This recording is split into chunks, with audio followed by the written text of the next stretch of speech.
Patrick Ostis here. Hope you're all doing well. Just wanted to do a quick report on what's going on in North Korea. I think Kim Jong-un's completely lost his mind. I think he's starting to believe his own propaganda. But let's just go over a few of the things that he's done the last couple days that lead me to believe this. Number one, he's trying to join forces with Iran, which is, I suppose, from his point of view, that might be a smart move because that's like the only country out there that can stand him. Iran's our next target right after we're done dealing with North Korea. Of course, this is a problem, a holdover from Obama's horrible foreign policy that we're going to have to deal with.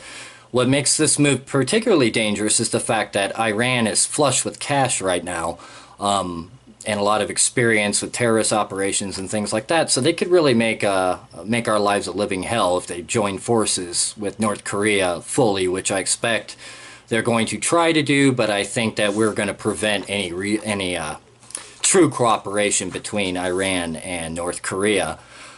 Today, he loaded, this was viewed by satellite, American satellites overhead. He's loading anti-ship missiles onto some of his patrol boats off the east coast of North Korea, which is a pretty clear indication that they're planning on targeting our ships, more than likely. The last time they did something like this was 2014, so this is another escalation, at least in my estimation it is. And China came out, you know, the sanctions were passed overwhelmingly, which is surprising, through Russia and China. So it seems to me that China's starting to realize that North Korea is not a big asset for them right at this time. Doesn't mean they're actually going to help us, and I have never thought China's going to solve our problems for us. But at least they're not giving them much encouragement, openly anyway. But the next thing that we need to look for is, my guess is it's going to be, I don't see Kim Jong-un starting something, doing, you know, a direct attack on Seoul or something like that. I think the first attack's more than likely going to come from the Americans, from our side. And it's probably going to happen at a time when nobody expects it. So I would keep a close eye on this. It could, you know, I wouldn't be, I've said this 1,000 times, I wouldn't be surprised to wake up and find out we're at war. But that we could go on for 2 or 3 more months like this before something like that happens. We'll just have to see.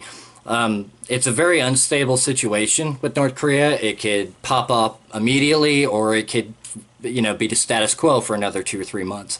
The thing is, I don't think Trump's going to wait that long. I think he wants resolution to this pretty quick. And if it's going to take military force to do it, I think Trump has proven that he's willing to pull the trigger if necessary.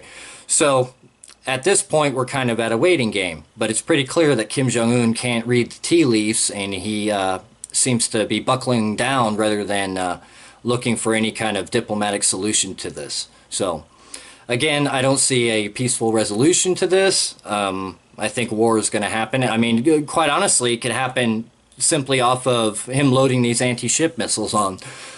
What if Donald Trump takes that as preemptive, preemptive actions prior to some strike on our aircraft or on our ships out there, and decides to hit them? I mean, obviously, that would set a chain of events that would lead to the North firing on Seoul. And we all know what the ramifications of that could be.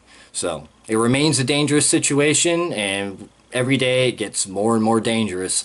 The American people really need to keep a close eye on this, because this is very, very combustible situation, and we're definitely at the most dangerous point with North Korea that we've ever been in. Right now, it's far more reckless and far more dangerous than it was in the 1990s when Bill Clinton was dealing with Kim Il-sung. So this is a completely different. Kim Jong-un has proven himself to be way more unpredictable and not very bright. Brightest out of the Kims to have power. He's the third, of course. But this guy, he's on a new level here. This is a different level. We're in uncharted territory when it comes to brinksmanship with North Korea.